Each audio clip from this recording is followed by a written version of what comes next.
Kwingineko ni kwamba kampeni ya Jijue Jibeta katika eneo la Pwani imeingia siku yake ya pili leo mjini Mombasa, ikiwalenga walipa ushuru katika eneo hilo.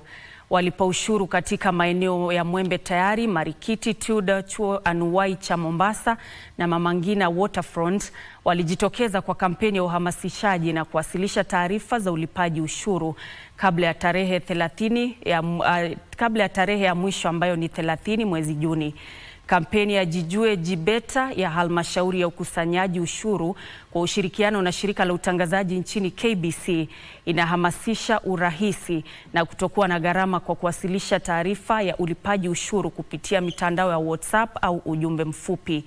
Takriban walipa ushuru milioni 1.8 tayari wamewasilisha taarifa zao za ulipaji ushuru.